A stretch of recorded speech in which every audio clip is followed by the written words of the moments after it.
All right, so today I'm going to go over 3 files that I use for stock making pretty regularly. I guess one's a rasp. So you have the Nicholson number 49 rasp, the Nicholson 8-inch bastard file, and the Nicholson 8-inch smooth file. You're going to kind of use those in that progression as you're making a stock and shaping one, and I'll kind of show you what I mean by that. So using that number 49, you can see that is just eating away at the wood, and you're getting a lot of heavy file marks in there. So how you want to kind of progress is get it rough shaped with that number 49. Then you're going to move on to the bastard file, which is a little less aggressive, well, a lot less aggressive, but it smooths out those rasp marks pretty well. And you're going to smooth that out until you can't see any of those rasp marks anymore. And they'll sometimes gouge it pretty deeply in there, so just want to be cognizant of that. Once you get those rasp marks out, you're going to want to attack it with the smooth file and almost kind of use it like a draw file, just back and forth, and that will really smooth out that surface and get rid of those bastard file marks.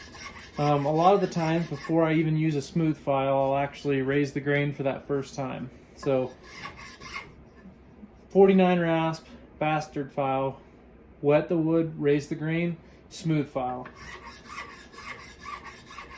Once you smooth file it, you're ready to start sanding, but you'll find that you can start at a much higher grit to sand, normally 180, and start working your way up, raising your grain in between each sequence. So here's a quick example of the differences you'll see between using each rasp. You got your number 49 right here. You can see how heavily gouged that is. Right here is after you smooth it out with the bastard file, so you can see there are still some file marks in there. And then on the far left here is where you hit it with the smooth file. And at that point, you should not see any of that there. And a lot of the times, once you wet that wood to raise the grain after smooth filing, you'll see some spots that still have bastard file marks in them. You can go back and knock those out and then move forward from there on. One thing I'll say is you don't want to apply too much pressure to any of these files. When you do that, you're just kind of working against yourself. A lot of the times it's not much more than the weight of your hand to smooth that out. Pushing harder, you're just going to clog the file teeth more, and it's not as effective, and you'll wear yourself out.